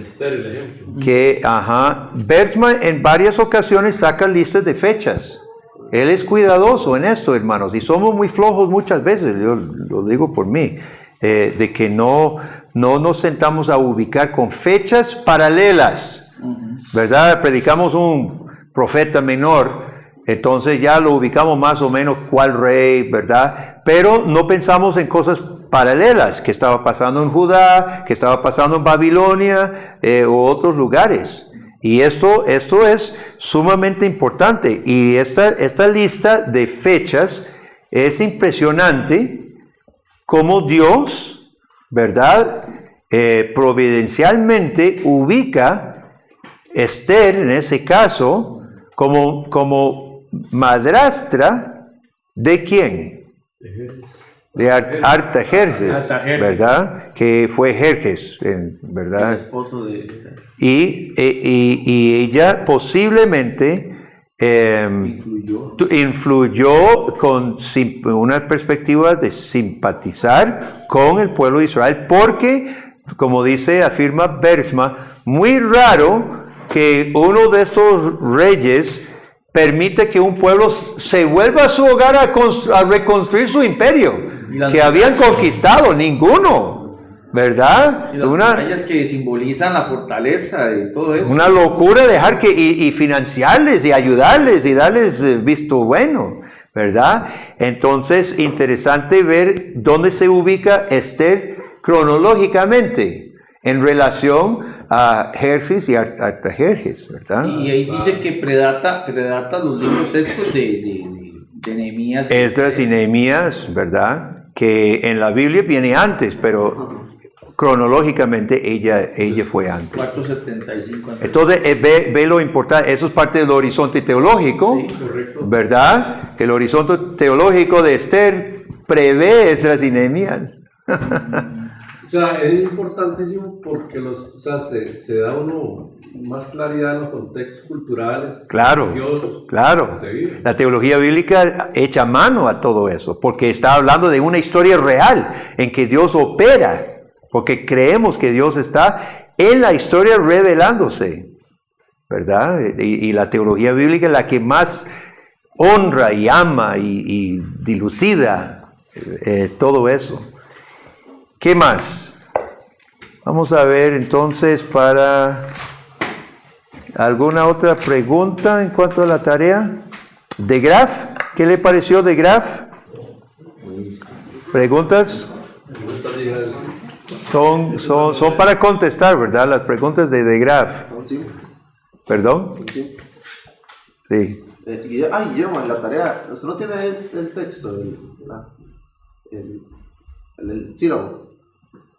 ¿Qué texto? El sílabo, si tiene el sílabo. ¿Qué de qué? Del curso, el sílabo. Yo lo tengo. ¿Lo tiene? Es que le voy a preguntar algo sobre eso. ¿Qué es lo que las preguntas de Graf? Sí, no, bueno, creo que sí era de Graf. A ver. Ajá, el capítulo 8 del Graf. Sí, pregunta de discusión, no. Eso, ¿qué es eso? No. Olvídese las preguntas de discusión. ¿Usted estaba hablando de eso? Sí, yo le No, dije eso que no, eso no. reflexión, No.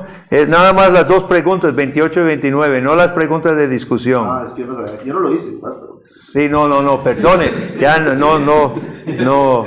Es que todo se llama preguntas de discusión. Esta se llama preguntas de discusión. Y aquí también hay preguntas de discusión, pero eso no. En capítulo 8 no. Entonces, capítulo 8, es el sí. tomo 1 y el tomo 2, ¿verdad? No, pero solo vamos a... Ya hicimos todo lo que vamos a hacer. Pregunta en el capítulo 8. Solo la próxima vez no vamos a hacer de Graf más. Era para que ustedes conocieran cómo Hay que es, leerlo, sí. ¿verdad? Sí, hay que usarlo con las enseñanzas. Ok, entonces vea, tengo una propuesta porque nos está llevando tanto tiempo en las presentaciones que no nos va a dar tiempo a hacer las presentaciones y el examen. Entonces, si ustedes desean, realizamos 2 clases más. Próxima vez con presentaciones y tareas, y la otra vez te da otra semana más para estudiar. Ahora, revise las clases. Si usted faltó, búsquese las presentaciones en YouTube, ¿verdad? Entonces hacemos el examen al final, la otra vez, de hoy en 15. Dios mediante. ¿Está bien? Ok. Entonces para la próxima vez, Clowney, Bersman, Green, eso lo vamos a discutir en clase, no hay preguntas. Pero no se me queden callados como hoy, con muchas preguntas. Y escoger el pasaje sobre primero o segundo de Crónicas y estar preparado para decirlo, notando temas. Pueden ser estos u otros, ¿verdad? Se me olvidó el triángulo de Clowney, de tipología. que hemos mencionado rápido. En 2 minutos vamos a dar la orientación de tipología. Este es el símbolo que es cosa, persona o evento. Él simboliza una verdad. Esa verdad desarrolla a lo largo de la revelación a consumarse en Cristo. Verdad al 10, que es Cristo. Entonces, esta es una herramienta que Clowney va a presentar en la última parte de su libro. Estas son las cosas de tipología, de sombras que Dios utiliza. Cosas simbólicas que se desarrollan. ¿Cuáles? Deme. Cordero, ¿qué más? La Pascua. Pascua es un evento. La roca, el árbol, el tabernáculo, el altar, sacerdotes, el éxodo, etc. Conquista de David, de los filisteos, eventos, ¿ok? Estos simbolizan una verdad. Es ilegítimo decir simboliza a Cristo. Eso es hacer un salto aquí que no se debe hacer. ¿Por qué no se debe hacer? Si yo digo, el Cordero simboliza a Cristo, entonces el Cordero simboliza a Cristo. Su Cordero simboliza. Cristo tiene cachos. Tiene gran desarrollo. O cuernos. Eso lo convertiría solo en una alegoría, ¿no? Sí. Es una alegoría. El sacerdote simboliza a Cristo. Sí, pero Cristo hoy no es, bueno, no sé, ¿en qué sentido es sacerdote? Se alegoriza. Esto es alegoría. Decir, eso simboliza a Cristo. ¿Cuál es el formato correcto? ¿Qué debemos decir? El Cordero, el Éxodo, el sacerdote, el tabernáculo. ¿Qué simbolizaban? Aspectos, digamos, de Cristo. Aspectos importantes, no, todavía no aspectos de Cristo, aspectos de la salvación de Dios. Entonces, el símbolo simboliza una verdad. La necesidad de expiación, por ejemplo, necesidad de un mediador, necesidad de un libertador, necesidad de un rey. O sea, estos simbolizan una verdad que no menciona a Cristo todavía. Simbolizan porque Dios va orgánicamente desarrollando su plan de salvación, abriendo el pétalo poco a poco, mostrando nuestra necesidad de algo, de un rey, jueces, porque no había rey en Israel, era un desorden, de un rey teocrático. Eso simbolizaba nuestra necesidad de un rey bueno, ¿verdad?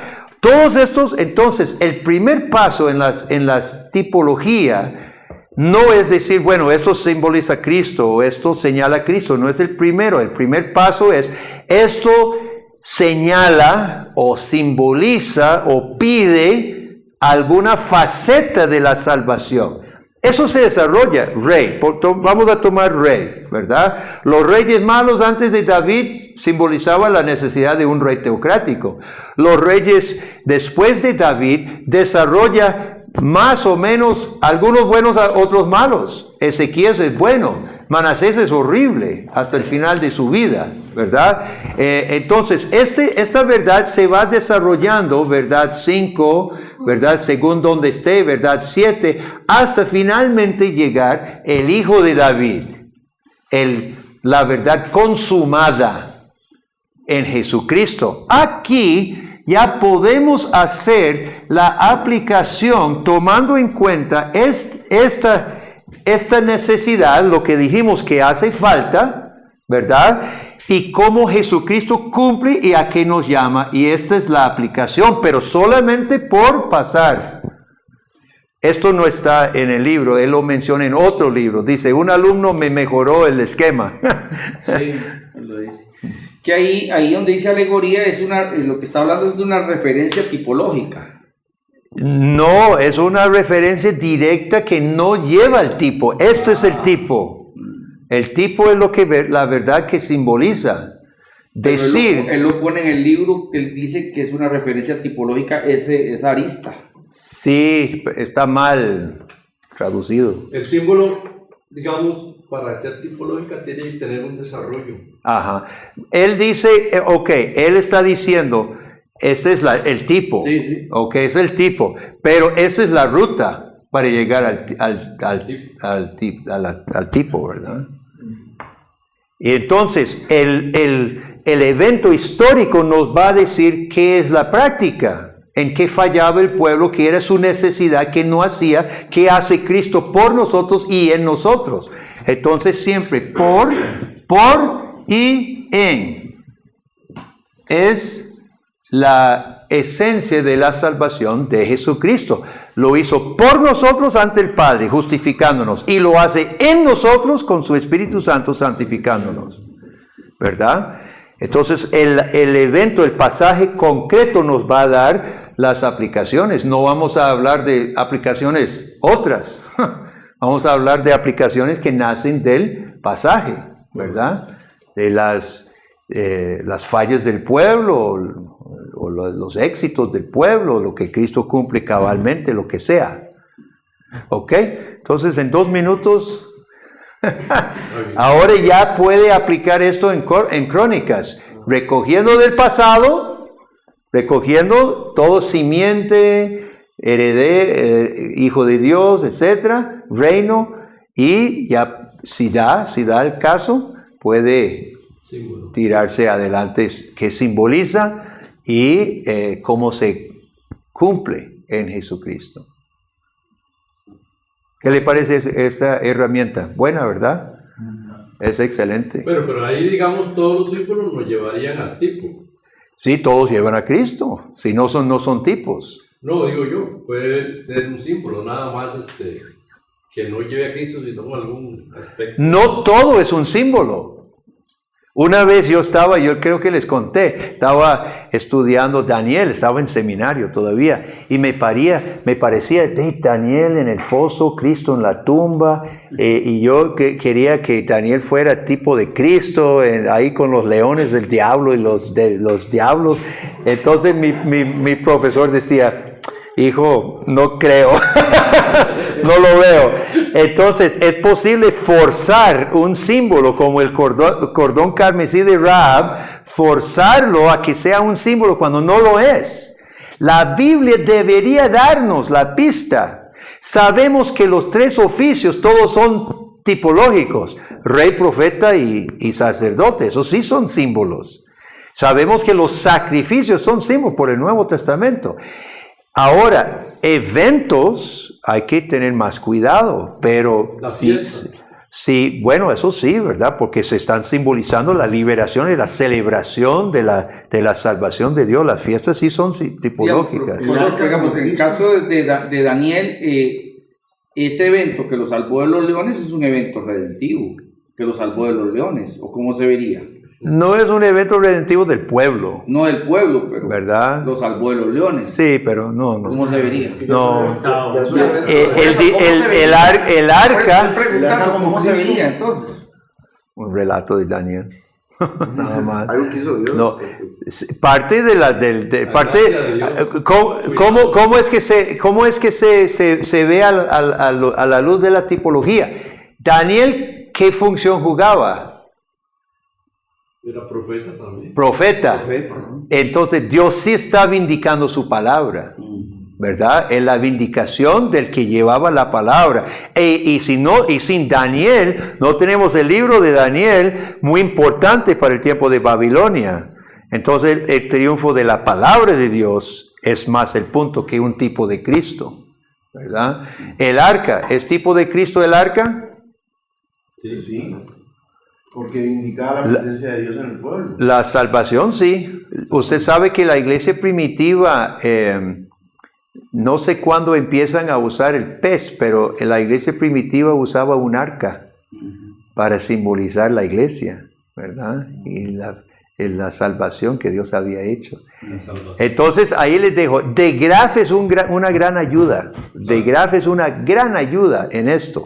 Y Bergsma, y Clowney, y Kaiser, todos ellos están trabajando con eso. Y después de este curso sería bueno volver a agarrar estos libros y leerlos con una taza de café, porque ahora usted va a comprender mucho más. Ahorita estamos en la carrera de la semana y Guillermo y la tarea y el examen y no absorbemos mucho. Pero luego que usted está ya tranquilo, vuelva a leerlo. Yo todavía lo estoy comprendiendo mejor. Clowney, cada vez que lo leo, es más rico para mí. Y te cuento, la primera vez fue duro. La primera vez que lo estaba leyendo fue durísimo y no entendía mucho. Pero usted lo vuelve a leer, especialmente ahora que lo hemos discutido y todo. Usted va a decir qué bueno es esto y va a ser su libro favorito. Es uno de mis favoritos, ¿verdad? Es tremendo. Bien. Nos despedimos de todos los que nos acompañan en esta noche y vamos a orar y nos vamos para casa. Oremos. Padre, gracias te damos en Cristo por tu maravillosa salvación revelada, manifestada durante muchísimos siglos y consumada y completada en Cristo Jesús. Oh Dios, cuánto te agradecemos. Esa roca, esa peña de Horeb que brotó agua para el pueblo, representando un agua mucho más importante para todos nosotros, que refresque nuestra misma alma, Cristo Jesús y su Santo Espíritu. Gracias, Señor. Gracias por perdonar a tu pueblo y por recibir el golpe de la vara de justicia que Cristo recibió en la cruz por nosotros. Ahora, Padre, permite que nosotros ofrezcamos sacrificios, nuestras vidas en sacrificios vivos, santos, agradables para ti en todo lo que hacemos, y ayúdanos a convertirnos, oh Dios, en maestros de tu palabra, maestros buenos, Señor, para poder compartir tu palabra. Es en el nombre de Jesús que oramos. Amén y amén.